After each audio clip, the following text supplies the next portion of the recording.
हाँ दोस्तों, कुछ लोग शायद जानते नहीं हैं। अगर मेरा नाम अमित जैन है, बड़ौद यूपी में रहता हूँ। रेडीमेड गारमेंट्स की मेरी शॉप है। 2001 से मैं वहीं बैठता था साथियों, और इस बिजनेस में आना हुआ 2015 के आसपास की बात है, 15-16 के आसपास की। बहुत लिटरली मुझे एक फोन कॉल आया मेरे मित्र का, बड़े भाई जैसे हैं, अमित जो कर रहा है उसके अलावा कुछ और एडिशनल करना चाहता है। मैं शॉप पे बैठा हुआ था, मैंने कहा भाई साहब ठीक है, दुकान पे बैठे हैं, सही चल रहा है। उन्होंने पूछा मुझसे, नहीं फिर भी अगर मात्र घंटे 2 घंटे दे करके पार्ट टाइम में महीने का 25-50 हजार लाख रुपए आने की कुछ संभावनाएं बने, जहाँ पे बिल्कुल साफ सुथरी चीजें हो, लायबिलिटी फ्री कोई काम हो, गवर्नमेंट ऑफ इंडिया में प्रधानमंत्री कौशल विकास योजना फिक्की की कोई मेंबरशिप कंपनी हो, और साथ में आयुष प्रीमियम सर्टिफिकेशन के साथ एक ब्रांड है जो आयुर्वेद में सबसे बड़ा सर्टिफिकेशन होता है, उसके साथ लोगों का स्वास्थ्य ठीक करके, लोगों की जेब का स्वास्थ्य ठीक करके अगर पैसा कमाने का मौका मिले तो कैसा रहेगा।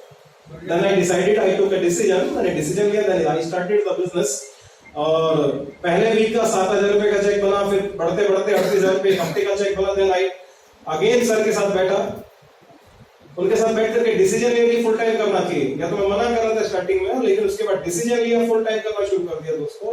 उसका नतीजा निकला जैसा रामोदा सर ने बताया था, हफ्ते में 2,10,000 रुपए भी कमाया। मैंने यहाँ से स्विफ्ट डिजायर गाड़ी भी ली जो नीचे है। मेरी टीम में कई लोग हैं जो कार परचेज कर चुके हैं, मेरे लिए कोई बड़ी बात नहीं है।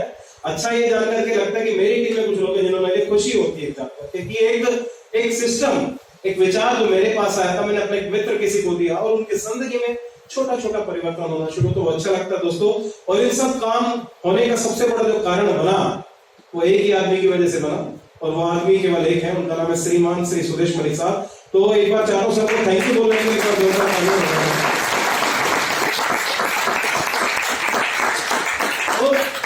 अब बात आती है इस बिजनेस।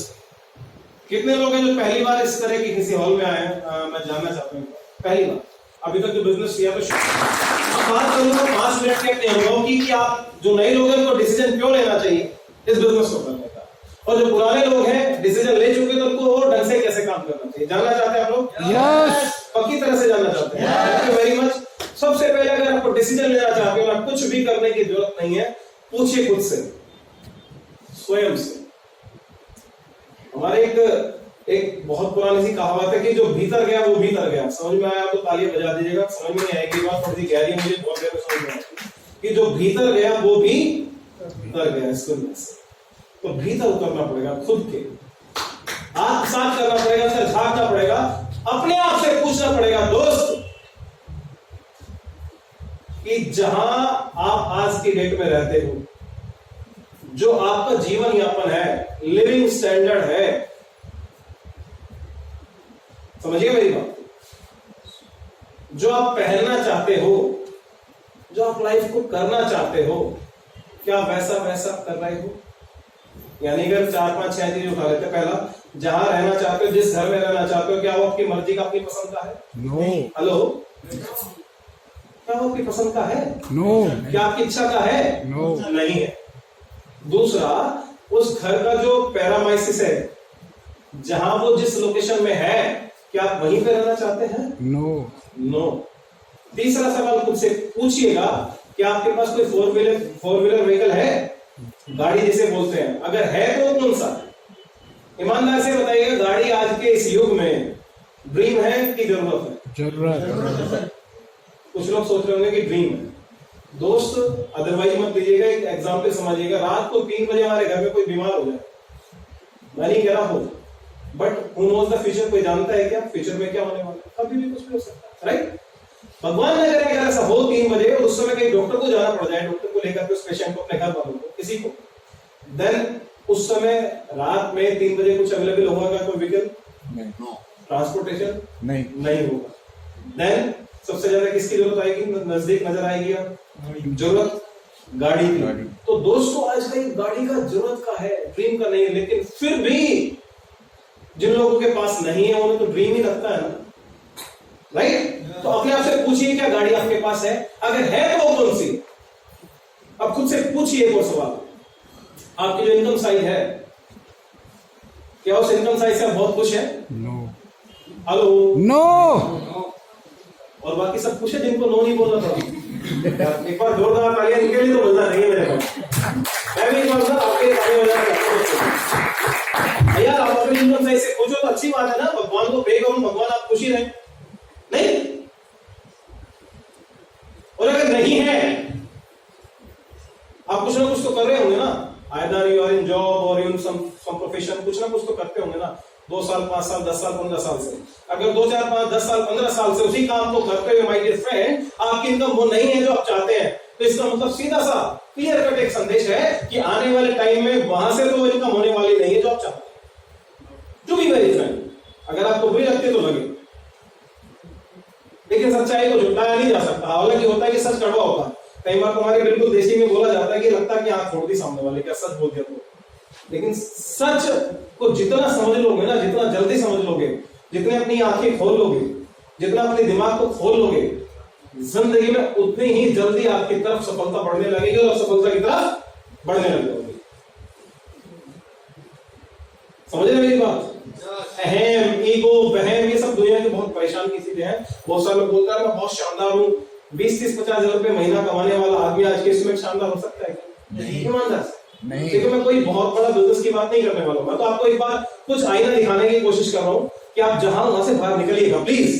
कुछ लोग यहाँ बैठे होंगे जो जॉब में होंगे, जिनकी इनकम 25-30 हजार रुपए 35 हजार रुपए रही होगी, और हो सकता है वो किसी गवर्नमेंट जॉब में हो तो या किसी प्राइवेट जॉब में। अगर गवर्नमेंट जॉब में भी हैं तो पेंशन तो आज के रेट में भाई मेरे है नहीं, और अगर गवर्नमेंट जॉब में नहीं है जो प्राइवेट जॉब में है, तो वो क्या कह सकते हैं कि जिस जॉब को आज वो मेंटेन किए हुए हैं या वो जॉब उनके पास जो है क्या नेक्स्ट ईयर भी रह पाएगी? हेलो नहीं, एक भी आदमी प्राइवेट जॉब में कितने लोग हैं जो अभी यहाँ बैठे? बाप रे, 8-10 लोग हैं, प्लीज डाउन योर हैंड्स। तो आप 10 लोगों ने एक ने भी ये नहीं बोला नहीं सर गारंटी है मेरी जॉब तो रहने वाली है। नो। अभी रिसेशन का दौर चल रहा है, मैं बोलना नहीं चाहता हूं, बट स्थिति क्या है? कभी भी किक आउट कर दिए जा सकते हो, चलो भैया आपकी जरूरत नहीं है आप जाइए। मैं सही बोल रहा हूं? सहमत है मेरी बात से? अगर ऐसा होता है, इस बात की क्या गारंटी है कि तुम्हारी जो दूसरी जॉब चाहिए पड़ेगी तो उनसे मिल जाएगी? यार जिस कंपनी के साथ जिस भी प्लेटफॉर्म पे आप साल 2 साल 3 साल 5 साल बिताए हो, अगर उसको जरूरत नहीं है तो नहीं को क्या जरूरत होगी हमारी या आपकी? समझने की कोशिश कीजिएगा। इसका मतलब क्या है? एक बहुत बड़े अरबपति हुए दुनिया के, सबसे पहले बोला जाता है, कोई बता सकता है? उनका नाम है जे पॉल गेटली। वो बोल करके गए हैं अगर दुनिया में अमीरी की तरफ बढ़ना है, खुशहाली की तरफ बढ़ना है, समृद्धि की तरफ बढ़ना है, तो दुनिया में 3 4 5 काम कर लो मेरे भाई। पहला, do your own business. If you are in a job you can't be successful in your life, मतलब आप कभी दुनिया में अमीर और कामयाब नहीं बन सकते। आपको ऐसा लगता है? जे पॉल गेटली साहब ने सही बोला है? क्योंकि भाई जॉब में तो लायबिलिटी होती है, नौकरी मतलब राह हटा दो, लास्ट में मात्र तो क्या बच जाता है? नौकर। नौकर। Job just obey the boss, करते रहो उसकी ओबे, मानते रहो, नहीं तो पहला उन्होंने बोला डू योर ओन बिजनेस, खुद का व्यवसाय कीजिएगा। दूसरी बात उन्होंने बोली, और वो बिजनेस हो एफएमसीजी प्रोडक्ट का, फास्ट मूविंग कंज्यूमेबल गुड्स, दैनिक उपभोग की वस्तु का। क्यों? क्योंकि उसका कभी भी बंदा नहीं आवेगा। अभी कोरोना में लोग सब चीज बंद थी, लेकिन जो एसेंशियल गुड, जरूरत की चीजें और मेडिकल बंद था क्या? नो। तीसरा उन्होंने बोला, बहुत शानदार बात, डाइवर्सिफाई योर इनकम या मल्टीप्लाई योर इनकम्स। मतलब अगर आप सिंगल इनकम पे डिपेंड करते हैं, यू आर इन क्राइसिस, आप कहीं ना कहीं समस्या में हो। क्यों? फर्स्ट ऑफ ऑल तो जो इनकम है वो यार पूरी नहीं है ना, जितने हमारे खर्चे हैं, जितने हमारे ड्रीम्स हैं, वो फुलफिल नहीं कर पा रही, तो पहली तो प्रॉब्लम ही है। इन केस अगर भगवान ना करे वो भी चली गई, तो भैया जीते जी नरक देखने की जरूरत नहीं है, वहां जाने की कहीं, यहीं पे नरक है। मैं गलत बोल रहा हूं? नरक मतलब जहां तकलीफ, मुसीबतें, संघर्ष, परेशानियां, दुश्वारियां, पग पग पे समझौते करना, परिवार के साथ एडजस्टमेंट करना, ना मन